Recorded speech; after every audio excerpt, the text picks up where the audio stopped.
So I'm Marianne Chevalier from IRSN France, and I'm very pleased to give you an update of what's going on Working Group 2.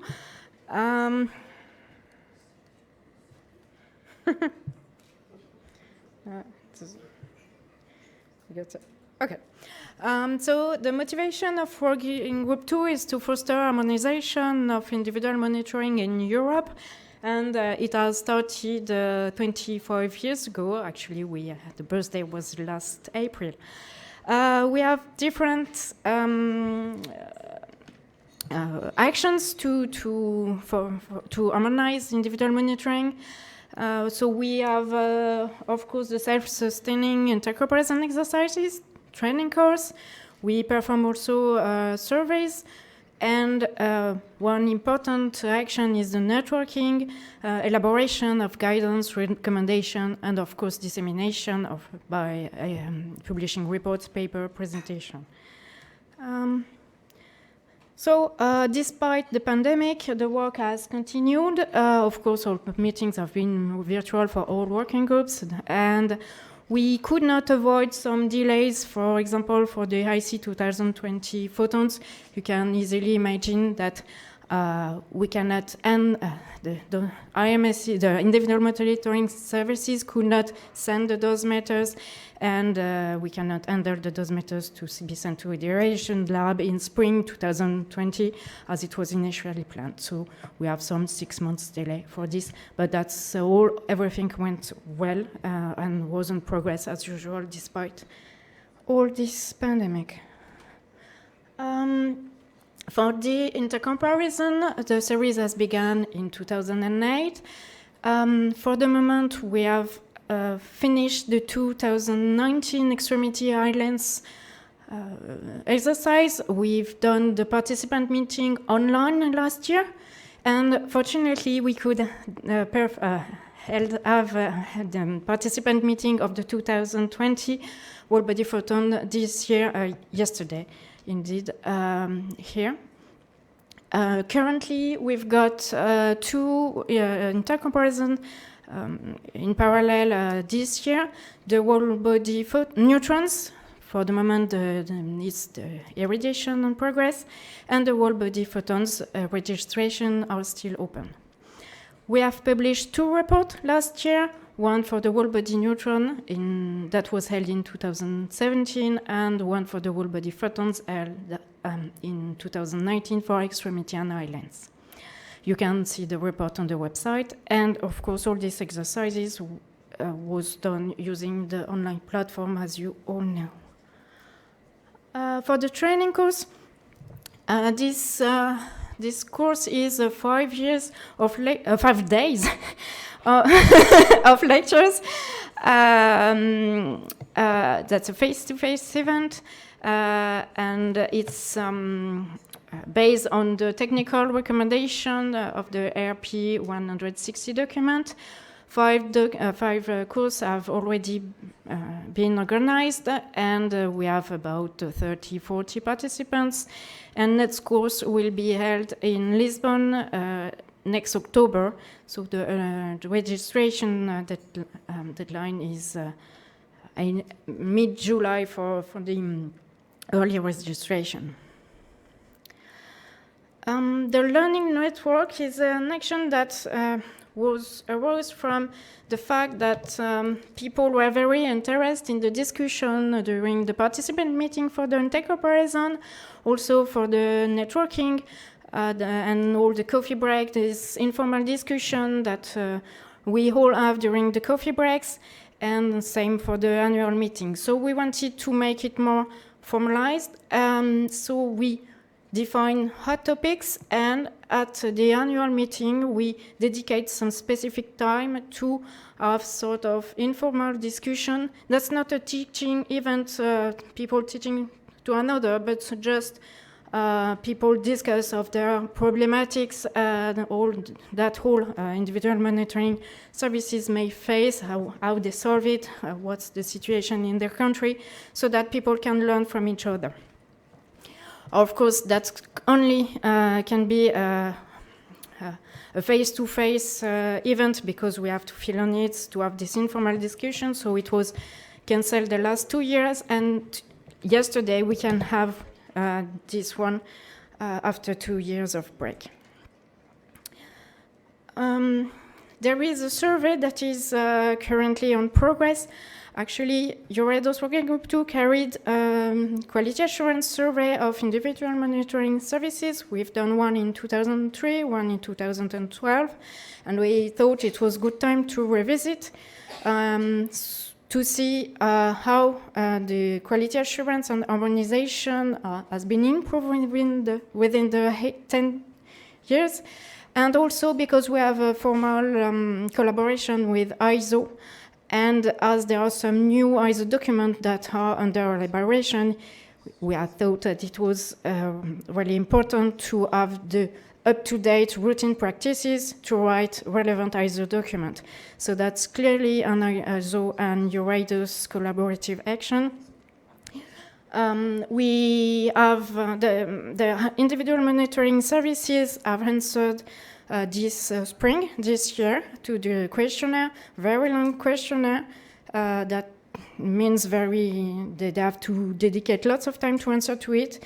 And fortunately, they were very interested in it, so we had a high participation from them, which is a good news because the result of the survey is completely depending on how far they have completed such questionnaire. So we have 47 countries worldwide, and that have answered for about more than 60 individual monitoring services.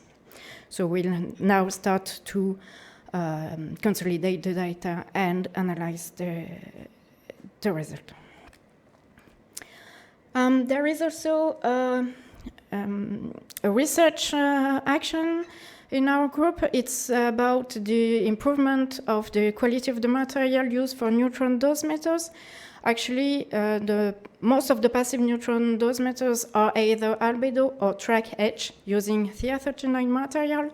And for Thea-39 material, you can find very variable quality of the materials with high background change in the sensitivity inside the batch or sheets of a batch. So we have started an action on this so that we have pooled the resources and the experience from quite a large number of IMSs and engage with manufacturers to identify the best manufacturing methods, to agree on the quality assurance, and to have a common discussion and sharing of experience to, at the end, improve the Thea-39 quality. We have also produced a state-of-the-art paper on this topic, and the paper will be published quite soon. There is also an action about information and technology in dosimetry. Such action was initiated after a learning network. Lots of individual monitoring services have raised that they are faced more and more issues about the information technology with how to implement the General Data Protection Regulation, how to manage the data, store them. So we have created a specific task to elaborate recommendations on all this. Of course, it's also, it's a joint task with Working Group 7, so with internal dosimetry, because they have similar issues. And a report will be published soon, but there are so many issues to be coped with that we will, this action will continue in the future years.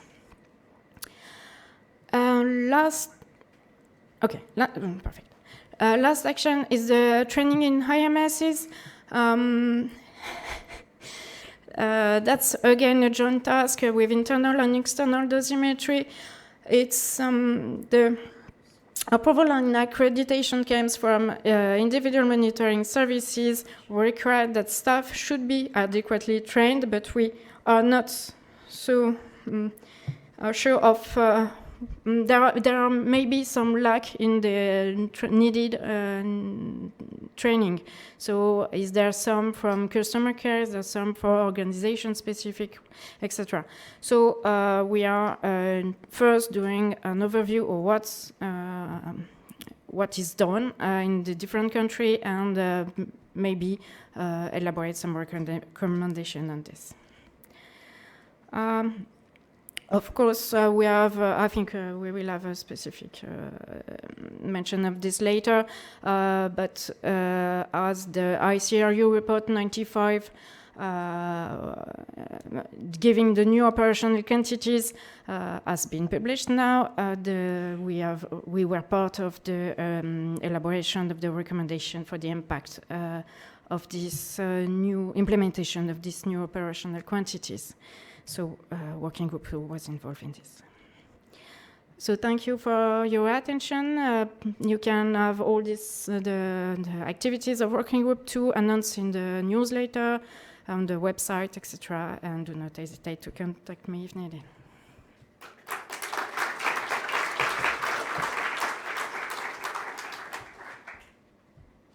Any questions for Marianne? Okay, then Arturo. Group 3.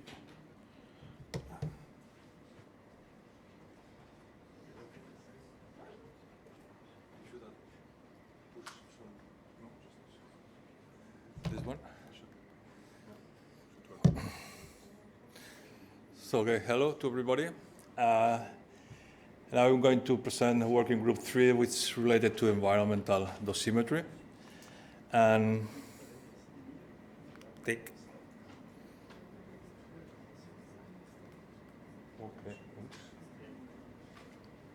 Okay, now it works. So environmental dosimetry, you remember, is divided in 3 subgroups. And so we have the first one, which is the spectrometry systems, which responsible is Ulrich Stolker from BFS. And main activities that happens is task reorganization of this subgroup. And meetings was one meeting in 9th November regarding full spectrum analysis and artificial intelligence to analyze the data coming from the instruments from the networks, and another virtual meeting on 7th April that is related from spectrum analysis and stabilization.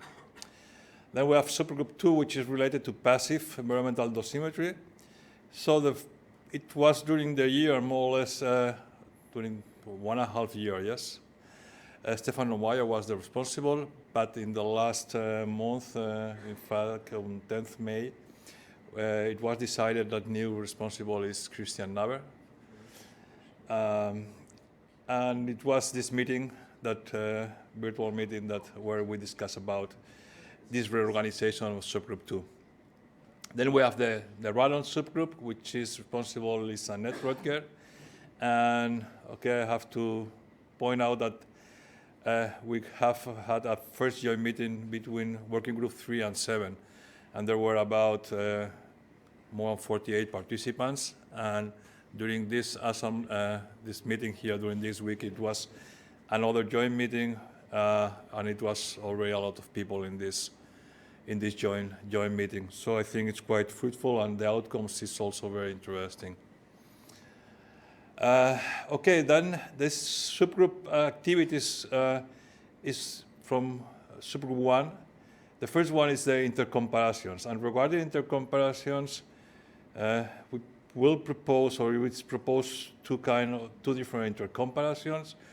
One, it will happen in these facilities at PTV. It is, okay, you remember the underground laboratory, in the field, in the lake, platform and the plume simulation, so we can irradiate spectrometries and classical detectors that are in the networks. You know that from some years we started this subgroup about spectrometry. So I think we really collaborate that nowadays there is the German, there is the French, there is the Spanish network that they integrated right now spectrometry detectors. There are this factor that we have studied. We have, at least we have promote, and we have also create a credible system. I think it was really good, and now we have a lot of systems. Though it could be really nice now to have intercomparison between classical and spectrometry detectors from the national networks and how they work and how they are harmonized. So in the right side, you can see the drones, yes? This is what we did in the preparedness. We did maps, localization of sources. And okay, it comes out that there is an interest in order also from different groups that they have drones to make intercomparisons, to make calibration, characterization of the different systems. So we will see if it's possible to use the former uranium mines of in Salamanca, in Salitre del Chico, if we can organize such an intercomparison there. So then we have training in work package. This is work package 2 from this subgroup, and okay, remember this. It was this webinar there, and then what this come out from the discussions is that a course on the use of PENUC. PENUC is the new of Penelope code, yes, that we can use radionuclides instead to put the gamma lines there. Applied to environmental spectrometry, yes, so we will do full spectral analysis, characterization of detectors and so on. I think there is also an interest, so I will talk with Paola Fativani to put a newsletter, but we will talk in the council meeting about more this possible course. Then the work package 3 is data harmonization and tools for spectral data analysis, and we have different tasks, so we will apply different variables, net HR10, man-made gross content, and chi-square systems from the spectrometric and the classical dose monitor. This is a question of harmonization. Then also peak-based spectrum analysis and full spectra.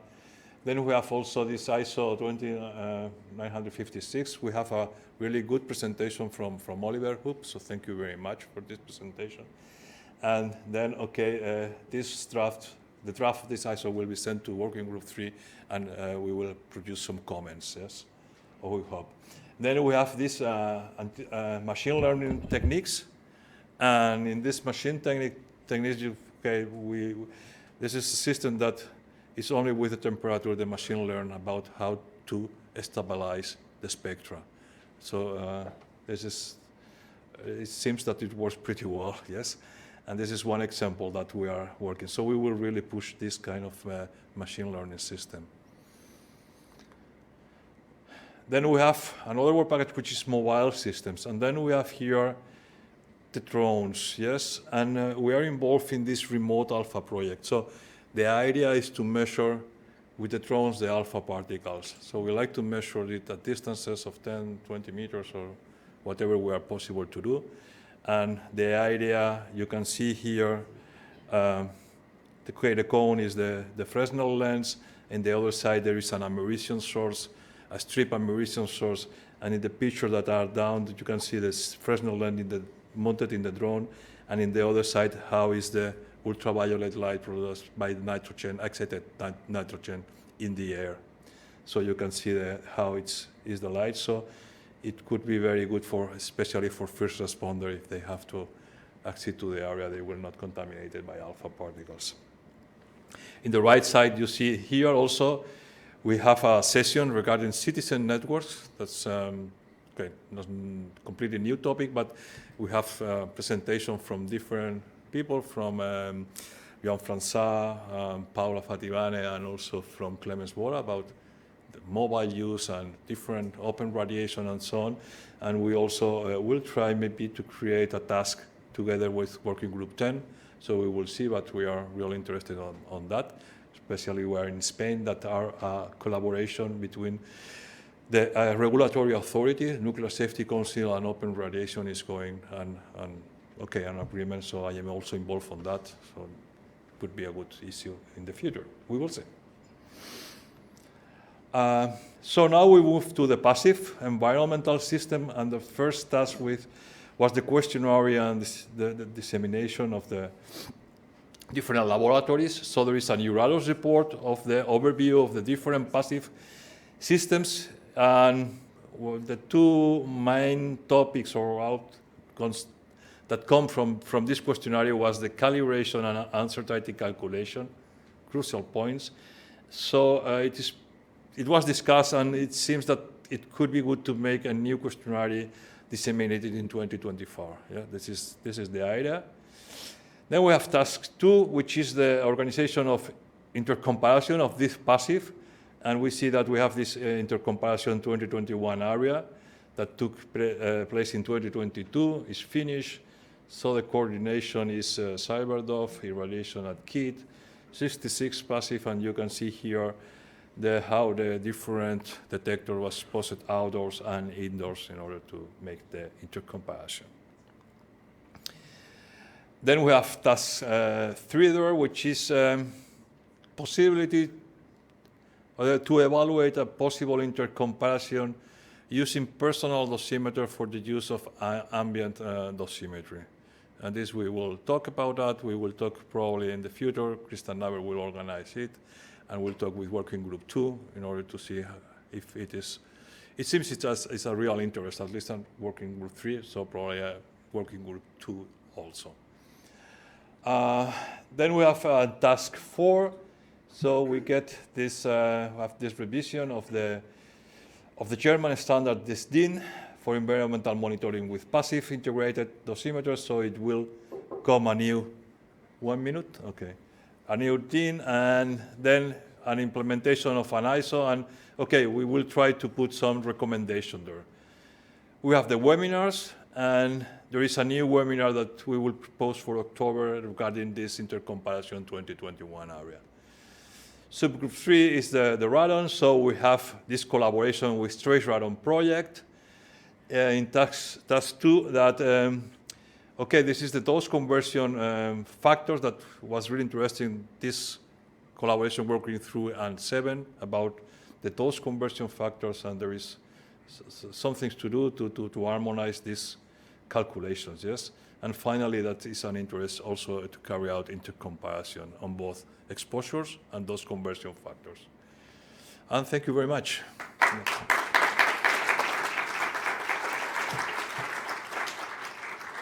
Thank you. Any questions? No? Then Hans, next one, group 6.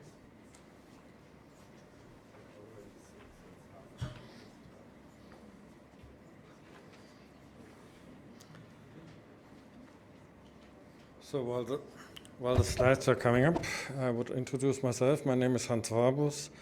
I'm working at PDB in Germany, and I'm chairing Working Group 6 on computational dosimetry. So the focus is computational dosimetry. We have currently 38 full members, 16 corresponding members, and the work is carried out in 8 tasks. We also have 82 observers, which are people who regularly receive some updates, and we had 61 registrants for the plenary meeting at the AM, and about 2/3 showed up. It's about the same fraction as with the webinars.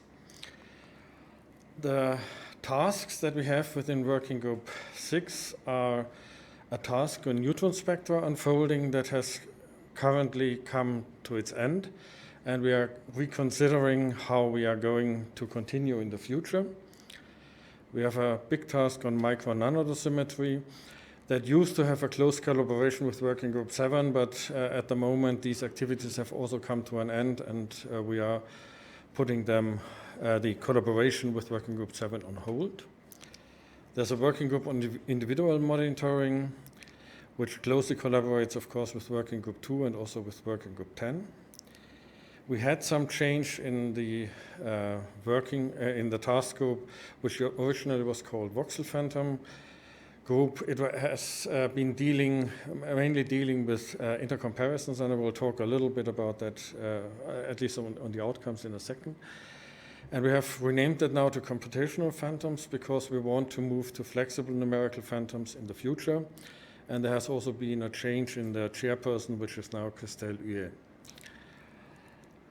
We have a completely restarted task group since yesterday, which is a joint task group that has been there already in the past between Working Group 6, 9, and 11. And the new focus will be on nuclear data and cross-section models, and the new chair of that will be Michael Petit. And as I said, we are going to, it's a new start, and we are actually looking for active collaborators in that area. We also have a task on our strategic research agenda input and on the strategy of the working group. And then 2 tasks which are related to medicine. One which we just renamed into Monte Carlo Nuclear Medicine. It's basically the same activities that have been there before, but we wanted to, we have actually restructured a little bit the activities between the different tasks to focus all these activities in this task group. And it's actually a joint task group between Working Group 6, Working Group 7, Working Group 12, and now also the new pilot working group. And last, we have the Monte Carlo Medical Applications, which is again a joint working group, a joint task group between Working Group 6, 9, and 12. Okay, we had a lot of publications, in fact. The pandemic was helping a little bit with that, even though the original time plan was that everything should have been finished 1 year ago. So it was 15 publications, and actually 12 of them are part of a virtual special issue in radiation measurements on Eurodose intercomparisons in computational dosimetry. The last paper has just gone into print, and we expect this special issue to be out in about a month or so. We delivered 2 webinars so far. There was one webinar on correlating micro and nanodosimetry with initial biological damage that was delivered last November. And just recently there was a webinar on the Eurodose intercomparison exercise on neutron spectra unfolding. I think both of these webinars were quite successful. They had some strong interaction with participants, particularly the last one, even though the number of participants was the lowest so far in all webinars, but actually the response of the audience in the QA session was quite impressive. We also delivered a training course, Monte Carlo for individual monitoring. That was a satellite event to the recent IM 2022 conference in Krakow. And it had lectures and extended practical sessions. That's usually how these courses are delivered. And starting from dose quantities and units, giving overviews of detectors and instruments, dose meters. And then, of course, also including the simulation of calibrations for personal dosimetry and area monitoring with some hands-on exercises that are performed. Unfortunately, there were only 7 participants. The original course was planned for the IM 2020 when we had 16 registrations. But then, okay, everybody knows what happened in between. And this time, actually, it was not only the pandemic, but of course also the war in Ukraine. Okay, and we have also the pleasure to organize the 15th Eurodose School on intercomparisons on a state-of-the-art in computational dosimetry, which will take place tomorrow. And as you can see here from the last column in the table, that quite a few of these presentations are actually presented by members of Working Group 6. But we also have some distinguished speakers from other areas, giving us some updates on recent developments in accelerator Monte Carlo codes and in developments in treatment planning with particle beams. And in the last session tomorrow, we will also focus on the omnipresent topic of digitization. So there will be a presentation on online dosimetry using flexible computational phantoms. The topic of data processing and radiation protection dosimetry will be addressed. And the last talk will actually be a talk about use of artificial intelligence in internal radiation dosimetry. The ongoing activities, and I should emphasize that always we are looking for more contributors. We have an uncertainty exercise in micro and nano dosimetry. We have an activity which is preparing gas cross-sections that will be implemented in Xeon-4 DNA. There's a strong activity in calculating conversion factors for incidental dosimeters. This is a strong collaboration with Working Group 10. We have two new activities, where one is the organization of a training course on flexible numerical phantoms that is currently under development. And the second one is the new scope of our task 8, which was focused on filling data gaps, particularly for high energy neutrons. The other ongoing activities is a Monte Carlo approach to dosimetry for caregivers for nuclear medicine patients, which is a collaboration with the Working Group 7, 12, and the pilot group, dosimetry for emerging radionuclides, and also computational problems in particle radiotherapy. So, and that's it. I don't have a okay, I'm going back to Arturo. So thank you very much for your attention. Thank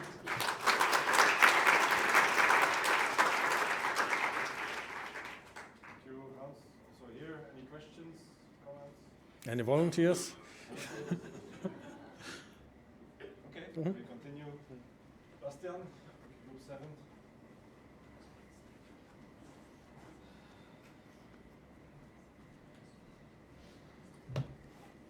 So welcome. Okay, so that's the update of the June for the Working Group 7. So just to remind you, the Working Group 7 is a network of scientists, services, regulators, and laboratories working on the field of internal dosimetry. And I think this is important to have the different viewpoints from the scientists, from the services on this topic, and to work together on this. Here you see the recent picture taken of the group, including some members of the pilot group, because nuclear medicine and internal dosimetry have a strong connection, of course. We have roughly 35 full members and 100 people corresponding and observing us, and we are not only institutes from Europe, but also strong links to Asia and the Americas. Well, the focus, of course, is internal dosimetry. We have several topical fields we start working on, and the first thing I like to talk about is the training and the knowledge management. And so we have two tasks, which is the IC-IDOS and the RP188 training courses. So the training in the last year, we had a regional workshop on regulatory compliance and infrastructure for internal dosimetry, which was a joint action between IAEA and Eurodos that was, again, delayed due to the pandemic. And finally, we decided to have it as a virtual event, and it was based on the EC-RP188 training we organized in 2019. And it was Maria, James, and myself lecturing there based on these materials. And in future, we will have another training course, a full-scale training course on the RP188, so we will connect to Working Group 2 about their experiences in this, and I just heard that there's a guideline on organizing training courses, so I will have to contact Oliver as well. And then there was a request from the ICP Committee 2 that wants to collaborate with us to organize an ICP Eurodos training course on biokinetic modeling, so I will talk about this in the council on Friday and hope to get approval for this action. The next thing is the IC-IDOS. So in 2017, we organized an intercomparison on the internal dose assessment. And the final report was published in 2019. And there was a questionnaire afterwards for the participants. And there was a need to repeat this action. So we decided now it's time to do this. So we will have an IC-IDOS in 2023 or 2024. So we just formed the core group, Tamas Pasmandi. We'll be coordinating it, so we will setting up a budget to organize this. We have to define the goals of the intercomparison because we have the accreditation, so people want to have a certificate for their auditors. We have a scientific interest in this topic, and we also see that internal dosimetry becomes gray-haired, so we need to train new staff in this, and I think this is an action where they can learn a lot from, and if we prepare good material, that could be used for the self-training as well. So the announcement will come in 2023, so consider this as a pre-announcement. We then have to select the cases and prepare the materials. And the idea is to establish a permanent task group within the Working Group 7 that prepares the series of IC-IDOS 20XX. And so the idea is to really have the core group continuing and replacing people leaving the group to have this IC-IDOS as a regular event similar to the intercomparisons done in Working Group 2. The next topic is the individual monitoring techniques. And so there's an action Philip already mentioned, which is the IVIC, So the idea was from the European Commission to check about the capabilities of in vivo monitoring in Europe and check their performance. And so the IC is finished. We had 37 laboratories from 21 countries that participated. In total, there were 43 whole body counters, because some of the labs has more than one whole body counter. We have 4 measurement tasks that were set up with different difficulties and different problems.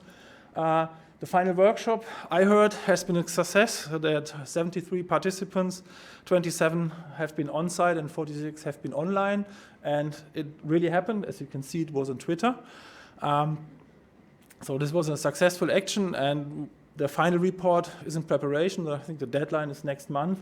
And we will continue to have the intercomparison adding further labs. So there were requests from Asia and America to also participate in other labs that could not participate in the first run, because this was restricted due to the IVIC conditions, will be included to learn more about this. And of course, there will be papers written about the work done there and the outcome. Then, of course, biokinetics is a big part of internal dosimetry. So we have a task ongoing in the modeling of DTPA, decooperation therapy. Then, again, ICRP Committee 2 approached us to ask if we could support them with quality assurance for the new EIR reports. So they finished the occupational intakes. Now they look at the environmental intakes, and there's lots of data to be produced, because in occupational intakes, everyone is adult. In environmental intakes, we just have children also to consider, and there's lots of data to be produced, and of course, quality assurance is a big deal for that.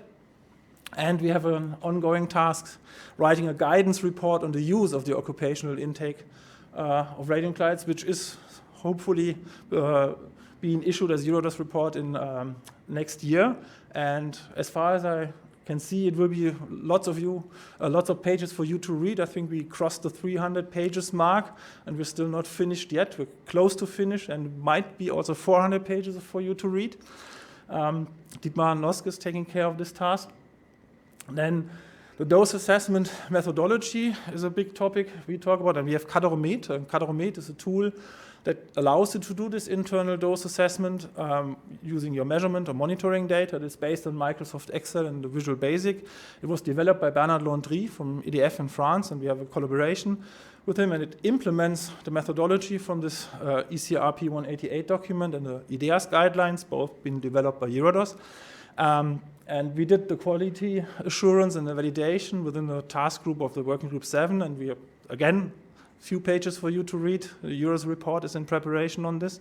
And we have an updated version. We heard about this in development, and here you can see just a screenshot. And the good thing is the tool Cadoromet is available from the Eurodos web page, so you can download it there for your use. And I guess a big number, if I understood Kerstin correctly, of the page views of the Eurodos homepage is on this page. So we see that people use the tool, and Bernard got many requests for additions to the tool and changes to the tools. There was also a request from China to translate the user interface into Chinese. They want to apply this, and many ideas how to improve the tool. There was a webinar together with the Spanish and the Latin American Association of Radiation Protection. So this tool is well used, and we're continuing to work on this. Then emergency situations is another topic we have. I don't talk much about radon, because you heard from Arturo before.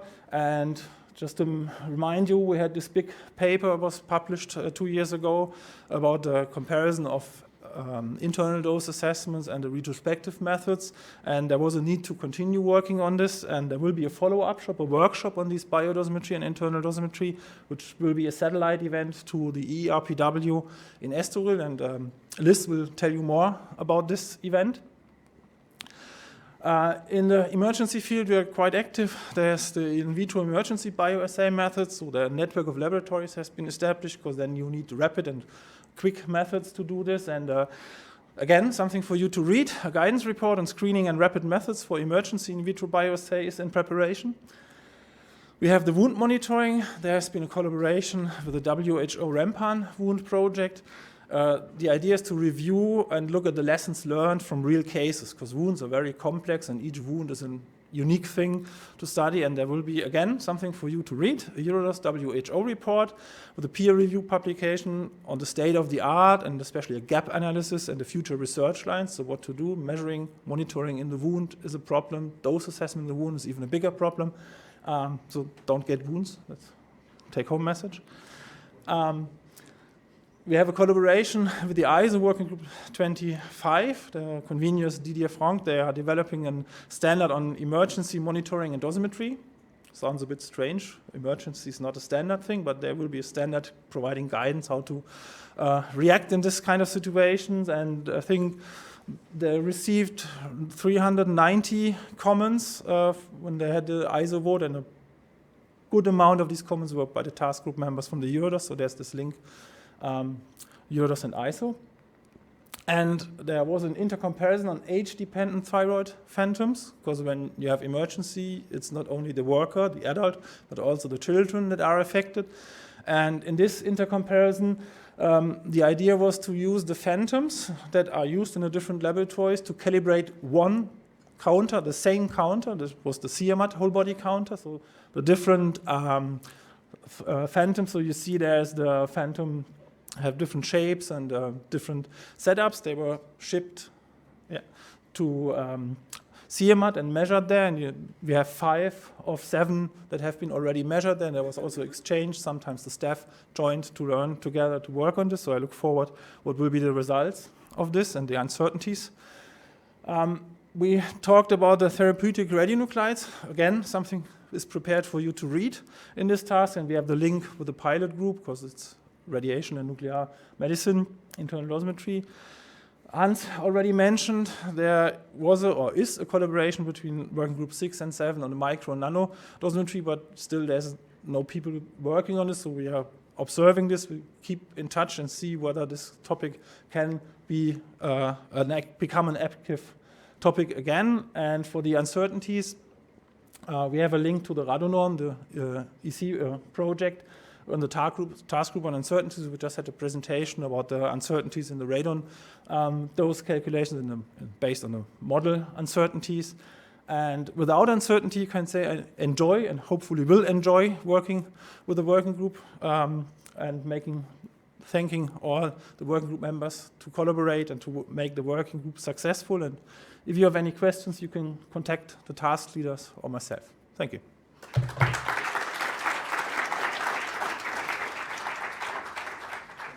Thank you. Any questions? No. Thanks again, because Eurodos is a lot of voluntarily work, but for you it's even the holiday work now this week. So, okay, working group 9. Good afternoon, ladies and gentlemen. The head of working group 9 is Selina Stolarczyk. On behalf of her, I will present the slides which she prepared. And if it works, of course. Oops, okay. There is the program of the presentation, scientific program, publication, presentation, and summary. I will concentrate on the scientific program and publications. And we had the last online meeting together with everybody in the September last year. And later on, we already worked in some smaller subgroups and editorial. And of course, as it was said, pandemic was very good for publications. Our scientific program is dealing with in 3 different fields, which are very actual in the radiation therapy. There are small field dosimetry. This type of radiation therapy is increasing in meaning because the tools appear. The cyberknife is more popular. And then the second part, computational methods, medical physics, Hrvoje Brkic, and hadron radiotherapy. We had a long already record in experiments in the proton therapy fields, but also in the future plan to go also in the neutrons fields for the BNCT. We are very proud of Agnieszka Wochnik, who got the Young Scientific Award, and you could have a chance to hear to Agnieszka presentation. Small field dosimetry is the project leader is Hrvoje Hrasat from University Hospital from Zagreb, And the main goal, he is now doing the measurements of the dose profiles, angular dependence. But I think one of the final goal of this work is to prepare what for Eurados is really specialized to make the dosimetric audit, asymmetric audit for a small field, and also end-to-end radiosurgery audit. This is something, the number of such installations is increasing. It is really interesting to check if the people are doing this correctly. In April this year, there was the webinar organized by Chwoje, and we got some more than 200 participants. The people are really very much interested in the topic. In proton therapy, maybe 20-25% of all children treated with protons are children with medulloblastoma. So we treat the craniospinal, we make the craniospinal irradiation. And the advantage of protons are the lower doses to unwanted doses to organ out of field. And in the work, which was led by Maria Mayer from Ruder Boskowicz Institute, we have demonstrated this difference between different type of modern photon radiotherapy and the proton radiotherapy. And the paper was recently this year published in Medical Physics, and it was shown that for several places, you see for different organs, we are getting order of magnitude lower unwanted doses for several organs. Pencil beam scanning radiotherapy came 2013-2014. First installations appear in the world. So it is a relatively new field in radiotherapy, but the way how the people doing with scanning beam is still far from to be satisfactory. And an attempt of Eurados is to make some very systematic studies on secondary radiation produced by the different combination of the pencil beam, so size, direction, and other, using range shifter and so on. And this work was done by Oliver van Hooy, he published, and this paper was recently, or is almost published in Frontiers in Oncology. The last comments will be sent in a few days. Also other exciting topics in proton radiotherapy is that, we have shown that the dose rate in the treatment room is very low. It's so low that the parents can stay with the patient inside. So that's very important, because for the children which are immobilized for a few minutes, it's very important that the parents can go. So we have shown in the measurements that it is possible to stay inside the room. Of course, the problem now are regulations, but from the radiological point of view, from the dosimetric point of view, and this paper has been accepted, and it was led by Vladimir Mares. Very systematic studies of the secondary radiation dose in pediatric phantoms, both after protons and photon radiotherapy, was led by Żelka Knežević from Ruder Boskowicz Institute. And you can see on the slides, we have used 5 and 10 years old phantoms, and really this green at the bottom is really, and you look at the logarithmic scale, we are really 10 to 1 or 2 orders of magnitude lower doses, unwanted doses to the different organs from the target dose, comparing to the conventional radiotherapies. This paper is now accepted to be printed in Frontiers in Oncology, so in the journal, which is accepted also in the medical field. It's not just on the physical field. One of the also emerging problem you see in the radiotherapy is the treatment of the pregnant woman. Yeah? It's always risky, yes, to irradiate the fetus. So a lot of studies are now done, and this project is led by Marieke de Saint-Hubert from SCK and Chwoje Brikic from University Osijek. And now at the moment we done the calculation which are showing that for proton radiotherapy, when you treat the brain, the fetus are getting very small doses. But also now we are in the preparation of the phantoms together with Sebastian Trinkel and also together with colleagues from Croatia. And next year we plan also the experiments and the measurements. But now the paper was also published in radiation measurements. A very extensive measurement. You see the technology in proton therapy is changing.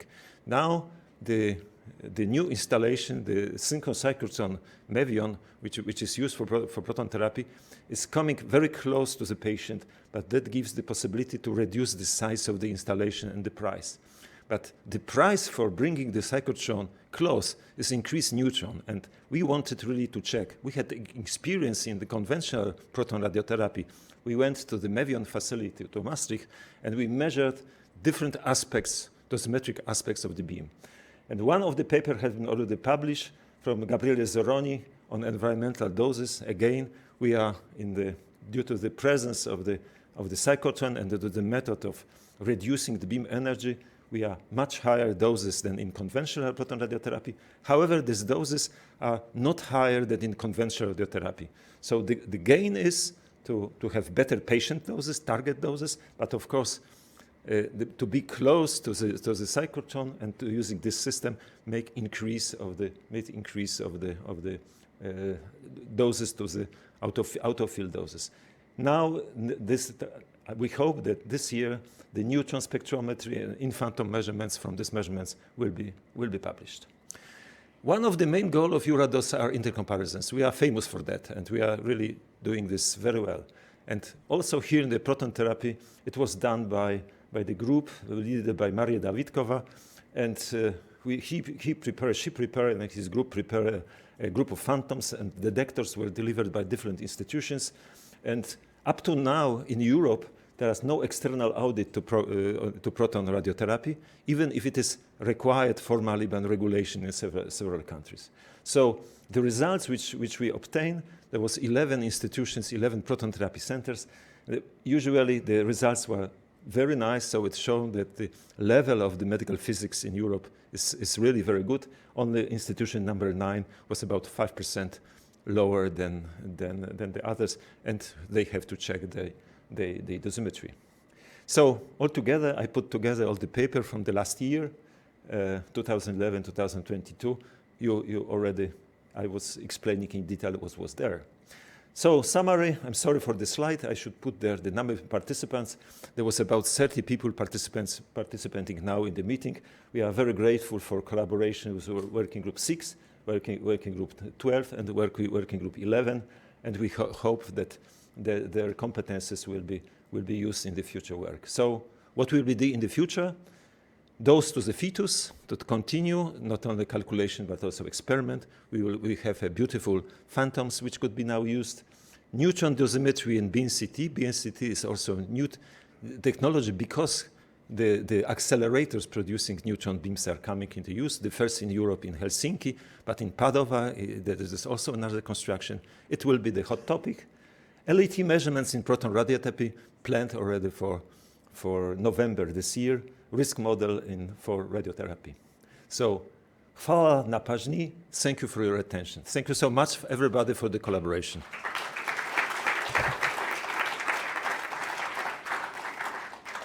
you, Pavel. Perfect on time.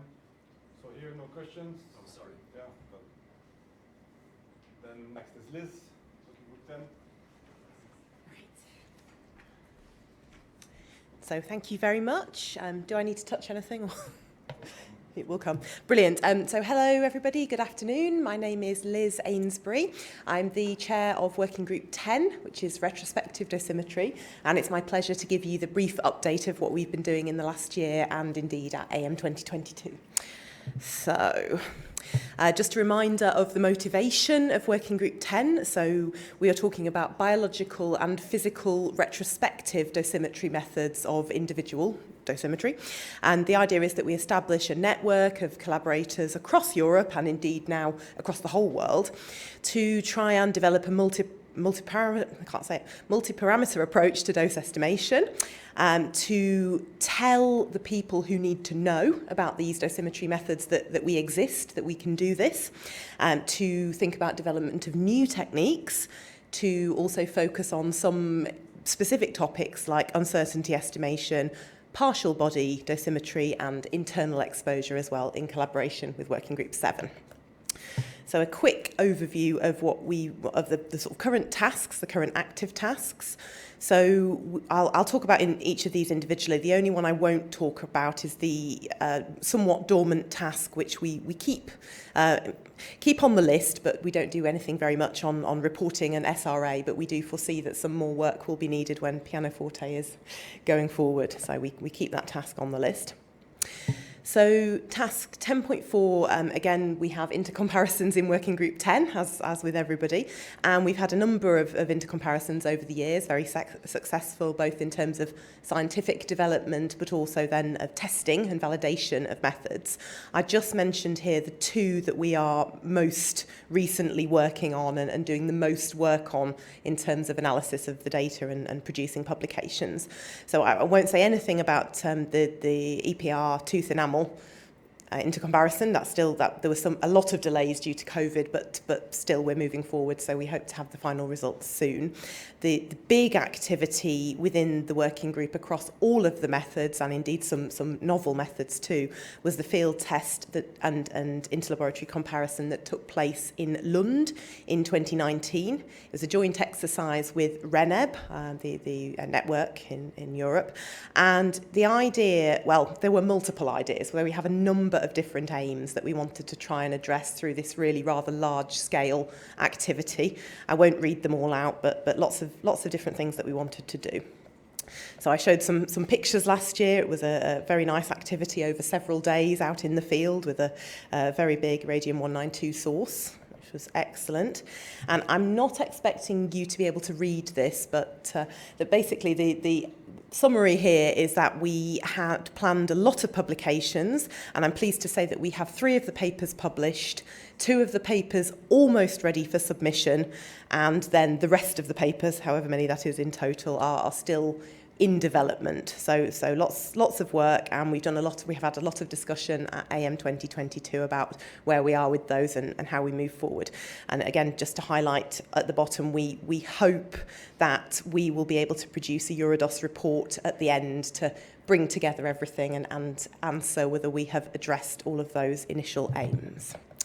So nice piece of work.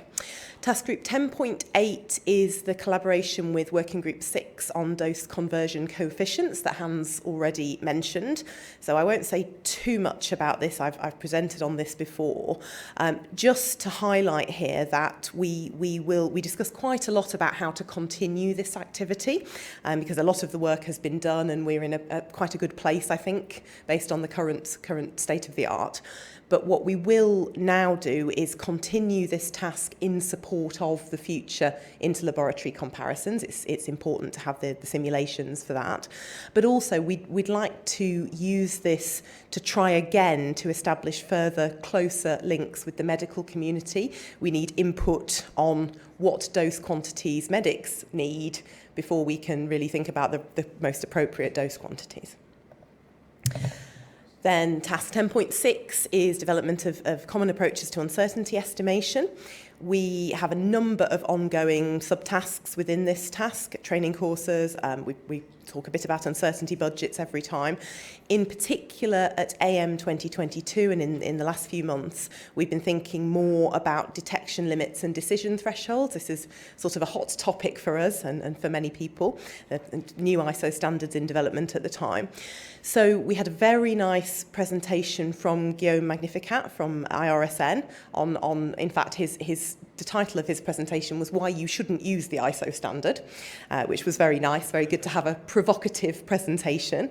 And so lots of discussion and indeed some new tasks, subtasks established to work more on how we can use the most appropriate methods, develop and use the most appropriate methods in Working Group 10.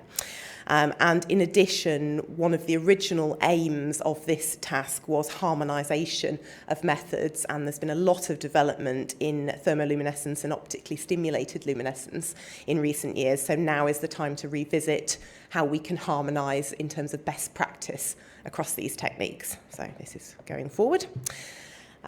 Bastian already mentioned the joint task with Working Group 7 on biodosimetry following internal exposures. We had the very nice, very comprehensive paper published, as Bastian outlined, and the next steps, or the next step indeed, is outlined on this slide here. So we have organised as a satellite to ERPW in Estoril in October this workshop on internal dosimetry, internal retrospective dosimetry. And we will have, we identified when we gave the webinar on this topic a number of priorities, and the three top priorities highlighted by the community, by the attendees of the workshop, are the topics, which I don't know how well you can read them, but listed here. So the aim is to have 3 short presentations on the open questions, and then to split into 3 different groups to really discuss in detail how Eurodos, Working Group 10 and Working Group 7, but also the wider community, can develop the research and the understanding of the state of the art in this area. So the aim ultimately is to come up with a proposal, a research proposal for a call, perhaps indeed for the first pianoforte open call. We discussed a lot about that. Just very briefly to say, well, on behalf of Working Group 10, but also on behalf of Hyung Taek Kim, who was the grant winner in 2019, already a few years ago. He gave his initial presentation in 2020, but of course, because of COVID, some of the work was delayed. So I'm very pleased to report that Hyung Taek has now completed the research visits. He has produced some very nice developments in terms of thermoluminescence, some refinements of techniques and some new techniques. There's one publication already in print and one publication very close to being submitted. So it's really nice to see the early career scientists. The grant is really encouraging our young scientists within Working Group 10 and leading to some nice publications and nice work. So I think that is everything. I realised I've totally forgotten to name all the contributors apart from myself, so you have to talk to me if you want to hear a bit more about Working Group 10, but to say thank you very much to the task leaders, the interim secretaries and everybody who's contributed. I think Working Group 10 has been a very nice meeting. We were quite small at AM 2022. There were mostly some more people than this, but when I took the photo, a few less, but it's been a great meeting, and thank you very much to everybody. Looking forward to continuing working with you. Thank you.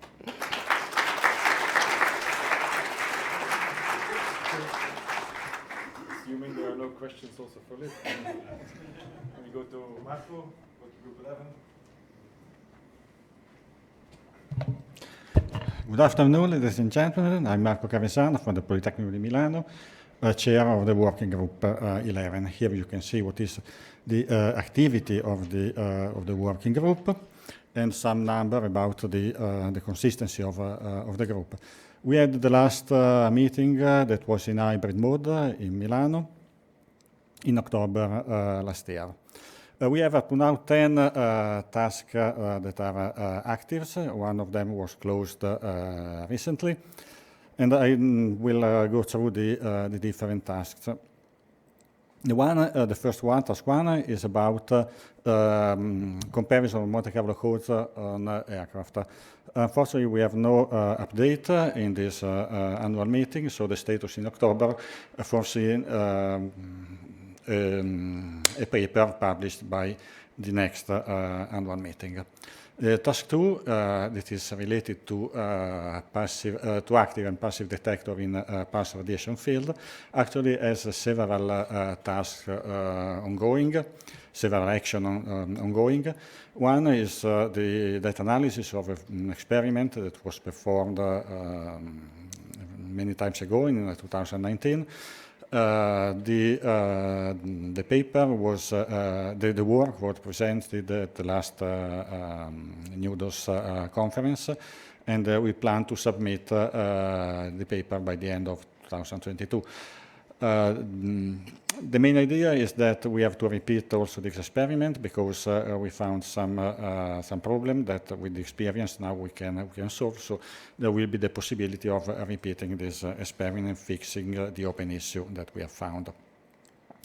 Another action in the task 2 was in collaboration with Working Group 9, was already mentioned by Pavel.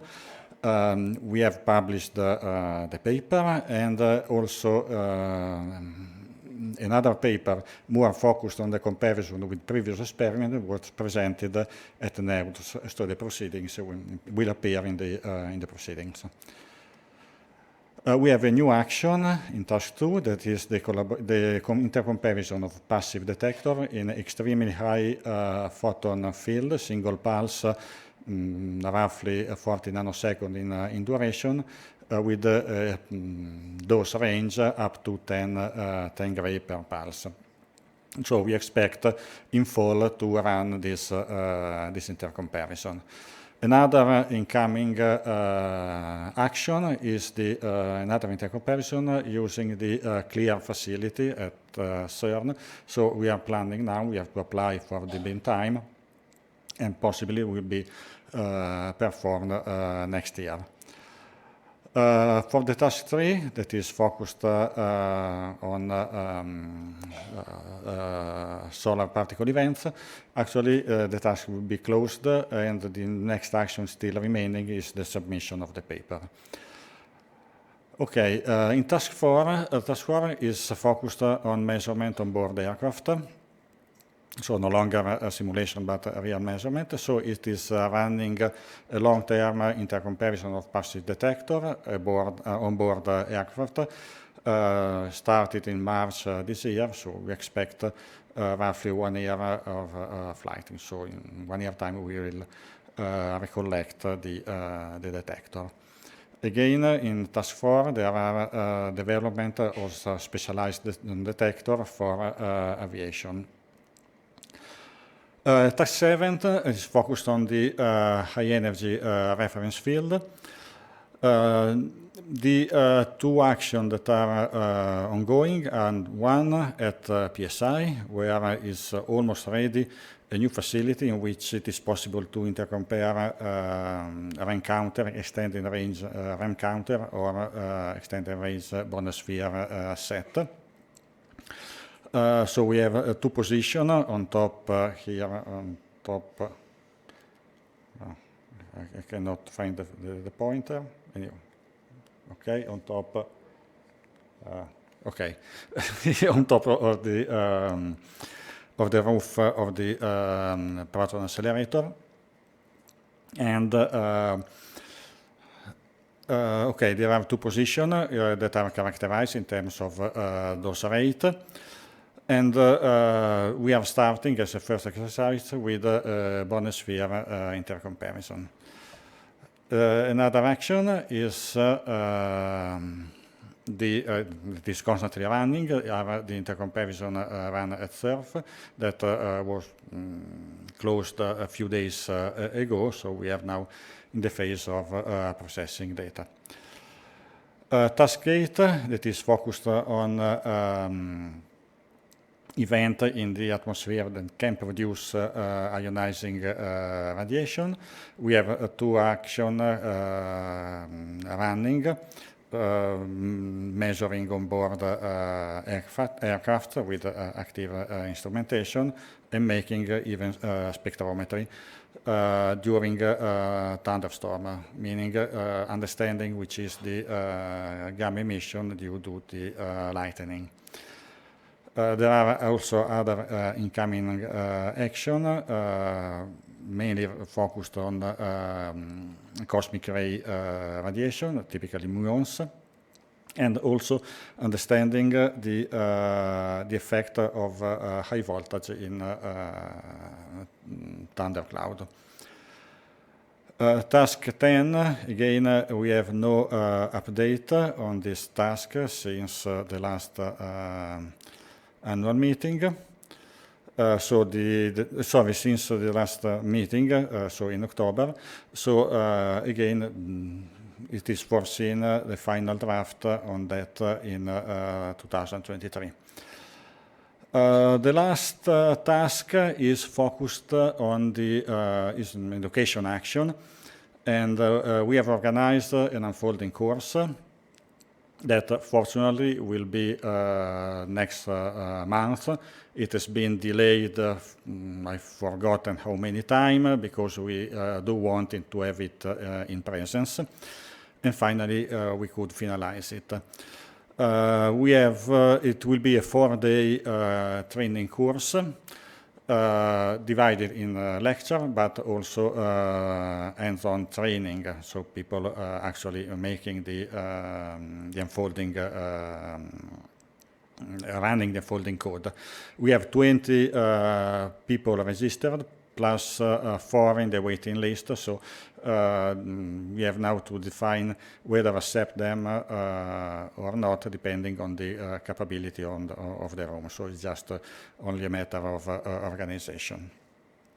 It's been developed an unfolding suite, software suite by Heike Oman and Marcel Reginato. There will be also another action, for another task following as a follow-up of this unfolding course.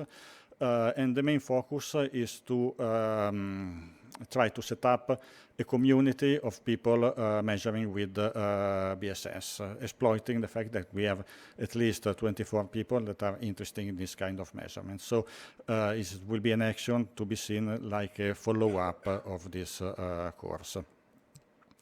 For the task 12, that is a common action in between working group 6, 9, and 11, Hans Rabus has already mentioned, so I don't dwell on that. And here is the list of the special talks that we had during this meeting. I want to highlight the presentation of Eli Nuclear Physics, you know, the facility in Romania. I did like that very much because we have now a new institution involved in our activities, so it's really a good news. And so thanks for your attention.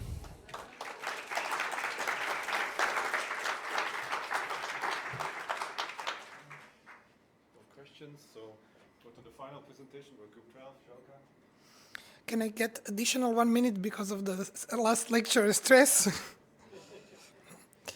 Okay, I will present the progress report of Eurodose Working Group 12, which is focused on dosimetry in medical imaging from the last meeting. As you already, many of you know, that our work is divided in 2 subgroups, subgroup dedicated to staff dosimetry and subgroup dedicated to patient dosimetry.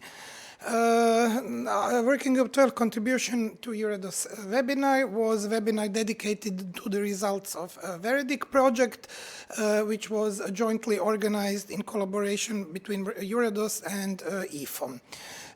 Also, I will not go into details. You see the presentation of the grant winner, Iris, which was in line with Working Group 12 topics and activities. I will go through tasks on staff dosimetry, subgroup 1. So task on 1 is dedicated to report on individual monitoring in interventional radiology, and this task is in almost final phase.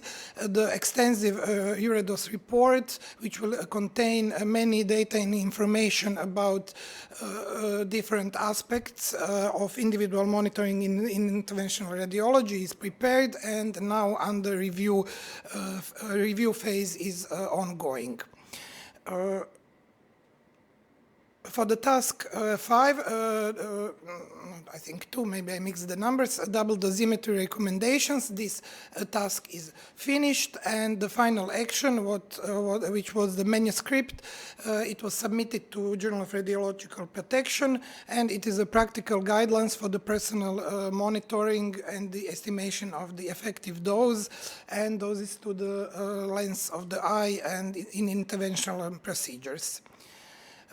Task 7, dedicated to interventional practices in complex procedures, which is focused on study of effects of positioning of dosimeter on the apron, under or over the apron. Within this task, a lot of simulations was performed. They are still ongoing, and also now some comparison and some measurements have been performed, and analysis of the data is in progress. Task 8 is dedicated to extremity doses in nuclear medicine, which are focused on the new radionuclides. It is a joint task Working Group 12 and also Nuclear Medicine Association.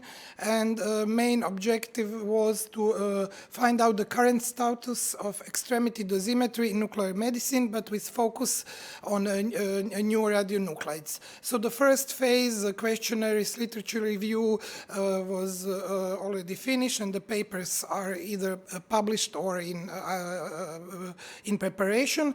And now the tasks which are ongoing are measurements with pilot measurements with gallium and lutetium, and this is something which is ongoing. Also, we are in collaboration with the new pilot group in order not to overlap the topics, but to jointly work on the topics in nuclear medicine. Task 9 is also a joint task between Working Group 6, 7, and 12, and which is focused on occupational exposure during the management, preparation, and administration of new radiopharmaceuticals. And also the first phase, which is always to see what is available in the literature and to identify the radionuclides. This is finished, and now the simulation protocols are prepared, and simulation is the simulation part is ongoing. As for the subgroup 2 patient dosimetry, we have one, let's say, new task, skin dose in interventional radiology, which just started, and it was, let's say, in comparison with the agency, because the agency launched an international study on patient doses and tissue reaction from fluoroscopy-guided interventional procedures, and Eurados was invited to participate as a partner and coordinated a number of hospitals. So this is something that just started. I think it will last for 1 or 2 years, and we will also see how we can these data also use to extend the analysis and make the action also for Working Group 12. For the task 2, total doses in radiotherapy, which is a kind of task together with Working Group 9, 12, and EFOM. So with the main objective to establish a way to access doses, total patient to the doses, which includes doses from the whole radiotherapy treatment, so imaging and radiation therapy, and to promote and optimize the patient exposure. This task is a bit, let's say, delayed, but ongoing. The Monte Carlo simulations and characterizations of imaging device is performed. Now some validation with measurements will be done, and also patient dose calculations. And next step would be to prepare a questionnaire on radiation therapy imaging practices, and at the end maybe to produce together with EFOM some recommendations on imaging practices. Task 3, dedicated to review of guidelines and documents on the use of out-of-field shielding in X-ray imaging. This task we consider finished because article is published in European Journal of Medical Physics, which summarize the use of out-of-field patient contact shielding in medical imaging. It is a review of the current guidelines, all the documents, recommendations, and so on. But still, this GAPS initiative, which was mentioned, is still, let's say, active. The idea was to gain some European consensus on patient contact shielding, and this document is published, but still there will be activities in writing the recommendations to stakeholders, and also maybe to produce information for patient and staff in different languages concerning shielding. Task 4 is dedicated to dosimetry in pregnancy related to medical exposure. This is in progress task and with objective to review, to make validation, comparison of different approaches for dosimetry in pregnancy, focused on imaging modalities, both in diagnostic, interventional radiology, and nuclear medicine. The first part, which was dedicated to literature review on the different dosimetry approaches, and also questionnaire on available algorithms, and also calculation on some case studies. This is completed, and now some measurements on fetal dose estimations are and some simulated cases are in plan, and this is also ongoing. Also, during this pandemic period, one new task was born. This is task not 4 but 5, organ doses in interventional radiology, and with objective to evaluate accuracy of organ dose measurements and calculations in interventional radiology, and to see the possibilities how to standardize data corresponding to different installations, detectors, softwares, and so on. So this task had several online meetings to set up the work. This is, you can see the motivation of the work, and the organization is made that we have 2 subgroups, one which is dedicated to Monte Carlo simulations and another to measurements. And this was our first live meeting where the details on Monte Carlo simulations already started, but now we define some details on the protocols for future measurements. Also, Working Group 12 has a good collaboration between IFOM and the agency. So this is organized through joint session on medical physics conferences. Also, Working Group 12 members are invited to participate in some working groups in IFOM.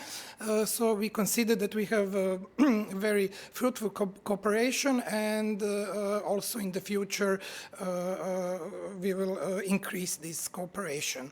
Also, agency recognize the tasks and some of the work in Working Group 12, and the participants or representatives from Working Group 12 were invited to agency consultative meetings, one on patient shielding in X-ray imaging, and the other meeting was radiation protection in fluoroscopy guided interventional procedures. So this is also very nice acknowledgement of the importance of the task within Working Group 12. As for dissemination, you can find all the list of publications on Working Group 12 on EUREDOS web page. We regularly participate with oral presentations and posters on national and international conference. The last one will be the oral presentation, which will be on Task 4, Dosimetry in Pregnancy, in Medical Physics Conference in Dublin. In 2022, so far, we published 3 papers from different activities from both subgroup 1 and subgroup 2. And in 2021, we published 7 papers also within different activities.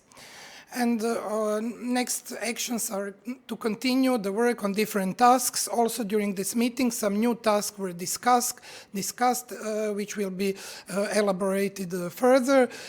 We intend to collaborate with Working Group 9, 6, and also, it's not mentioned, but with pilot group on nuclear medicine, and to foster collaboration with IFOM, agency, and the Nuclear Medicine Society. So if you are interested to join any of these tasks, you can write me an email or the task leaders, and we need new and fresh ideas and people. You are all most welcome. Thank you.